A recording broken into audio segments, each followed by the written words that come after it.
शनाया इतकंही खोटं बोलू नकोस ग. तुला काहीच वाटलं नाही? माझ्याकडून पैसे घेतेस आणि त्या अनोळखी मुलाला जाऊन देतेस?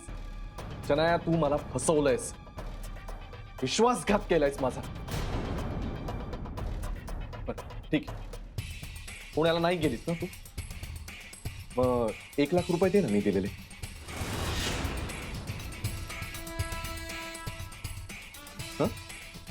बॅग माझी ईशाकडे राहिली आहे. ईशाकडे वगैरे काही बॅग राहिलेली नाहीये शनाया. मी सांगतो कुठे राहिलेत तुझे पैसे. Cosmos building, flat number 502.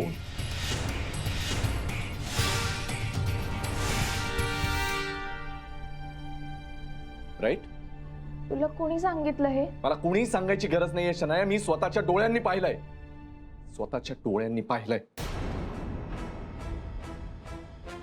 लाज नाही वाटली का तुला? आईच्या आजारपणाचं कारण सांगून 1,00,000 रुपये घेतलेस माझ्याकडून आणि कोणाला दिलेस? त्या कुणालला.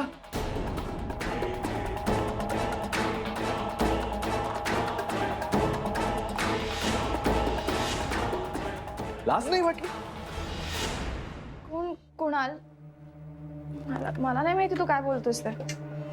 नाटक करू नकोस. मला सगळं माहितीये कोण कुणाल आणि त्याच्याबरोबर तुझं काय चाललंय. माझ्याकडून घेतलेले पैसे त्याला देतेस, त्याच्या हातचा केक खातेस, नाचतेस काय त्याच्याबरोबर? अरे काय बोलतोयस तू? तुझं मिसअंडरस्टँडिंग झालंय काहीतरी. शनाया खोटं बोलू नकोस. हे सगळं स्वतःच्या डोळ्यांनी पाहिलं आणि तरी तू म्हणतेस हे सगळं खोटं आहे. आत्ताच्या आत्ता सांग, हा कुणाल कोण आहे? तुझा आणि त्याचा काय संबंध आहे? तुमचा अफेअर चालू आहे की नाही? आत्ताच्या आत्ता बोल. सांग यार, काय करतोयस यार? रिलॅक्स. सांगते ना, आमचं कॉलेजमध्ये असताना अफेअर होता. आता आमच्या दोघांमध्ये असं काही नाहीये. आणि ठीक आहे, कॉलेजमध्ये असताना सगळ्यांचंच अफेअर असतं. मी लहान होते तेव्हा. आता काय फार मोठी झालीस तू? गॅरी, तू माझं पूर्ण बोलणं ऐकून तर घे. तुला विश्वास नाही का माझ्यावर? मी सांगते ना तुला काहीतरी. आनंदनी सांगितलं ना सगळं, तुझ्या डोक्यात त्यांनीच भरलंय ना. आनू एक सारू છે કાઈ ના સુજે એટલે બધું આનંદે કર્યું છે. हा? आनंदला मध्ये आणू नकोस. मी तुझ्या विरोधात बोलत असताना तो एकटा तुझ्या बाजूला बोलत होता. तुला काय माहिती का? अरे छोड़ ना गुरु, इसे ये सब कभी समझ में नहीं आएगा. तुम्ही दोघं 1 मिनिट शांत बसा. गॅरी प्लीज ऐक माझं. हे बघ, साधी गोष्ट आहे. कुणाला पैसे दे. शनाया मला ते कुणाल पुराण ऐकायचं नाही. डबल डेट केलंस मला, फसवलंस मला. अरे काय डबल डेट केलं लावलंयस तू? मी असं काही केलं नाही. तुला सांगते की आमचं रिलेशनशिप होतं त्याला खूप वर्ष झाली. आता असं काही नाहीये. आणि सगळ्यांचं असतं कॉलेजमध्ये असताना अफेअर. माझ्या एज पर्यंत लोकांची 10-12 अफेअर झालेली असतात. कुणालचं आणि माझं काही नाहीये आता.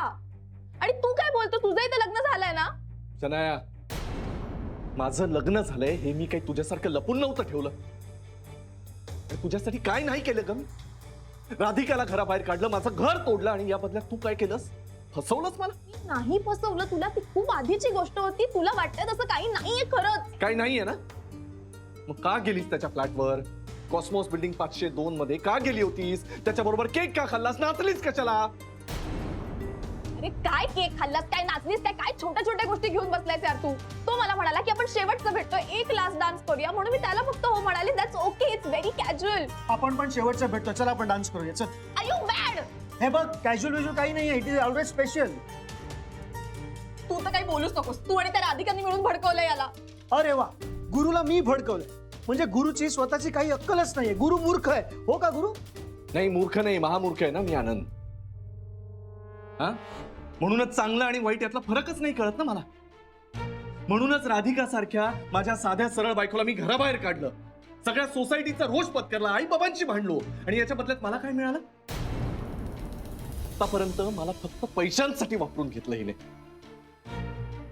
माझ्याकडून पैसे घ्यायचे आणि त्या कुणाला जाऊन द्यायचे.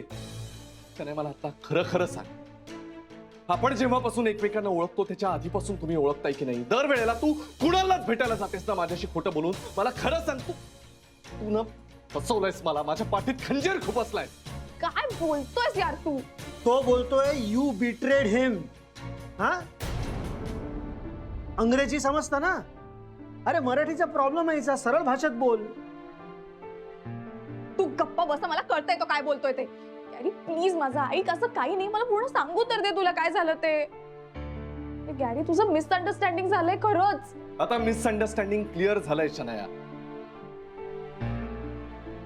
आनंद, तुम्ही सगळे सांगत होता रे मला तेव्हा कळतच नव्हतं ना काही. हा, राधिकाचा एकटेपणा, अथर्वचं दुःख, आई बाबा जे काही करत होते मला काही दिसत नव्हतं, कारण हिच्या रूपाला भुललो होतो ना मी. त्याच्या पुढे सगळं विसरलो. मला वाटत होतं हीच मला समजून घेईल, माझ्या आयुष्यात अशी एकमेव मुलगी आहे जी मला आयुष्यभर साथ देईल, माझ्या बरोबर राहील. पण हीच माझी सगळ्यात मोठी चूक होती. मला फसवलं शनाया, आणि आता मी पुन्हा एकदा तुझ्यावर विश्वास ठेवून ही चूक करणार नाही. विश्वास तर नाहीच नाही, आता प्रेमही नाही. त्यामुळे आत्ताच्या आत्ता गेट आउट. आता विश्वासही नाही, प्रेमही नाही, आणि आता परत अशी चूक मी करणार नाही. त्यामुळे आत्ताच्या आत्ता गेट आउट. What? बाहेर निघ असं बोलला तो, कळलं का? मराठीचा प्रॉब्लेम होता, आता इंग्लिश पण समजत नाही. गॅरी ऐक ना प्लीज, काय बोलतोस तू? आनंद, आतल्या खोलीमध्ये शनायाची बॅग भरून तयार आहे. प्लीज बाहेर घेऊन ये. हो, अरे आनंद थांब, काय करतोस? वेडा आहेस का तू? बस झालं. चल आत्ताच्या नाही आत्ता. गॅरी, मी कशी राहू तुझ्याशिवाय यार? काहीतरी शनाया. काय बोलतोयस तू? शनाया चल. अरे अरे प्लीज ऐक माझं एक मिनिट. नाही मला नाही राहता येणार तुझ्याशिवाय. एक मिनिट ऐक ना माझं प्लीज यार, ऐक प्लीज. शनाया बस झाला. नाही मी नाही जाणार इकडून, नाही तर मी हात कापून ए घेईन. थांब, काय करतेस? वेडी आहेस का? दे इथे. बटर नाईफने काहीच नाही होत. हे घे, व्यवस्थित नाईफ आहे, शार्प, सटकन काम आणि मस्त रक्त निघेल. घे. अरे काय याचं गॅरी, बोल ना काहीतरी तू. आनंद जा, तू बॅग घेऊन ये. तू चल गॅरी प्लीज. आत्ताच्या आत्ता चल. गॅरी असं करू नको, तुला काहीच माहिती नाहीये माझं. ऐक तर पूर्ण यार. अरे ऐक ना प्लीज, माझं बाहेर ऐक हो. तर घे तू.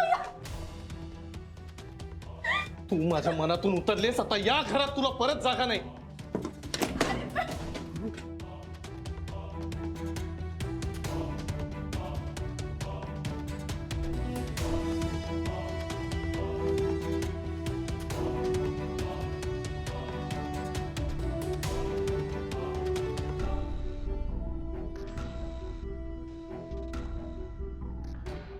I hate you, Shania.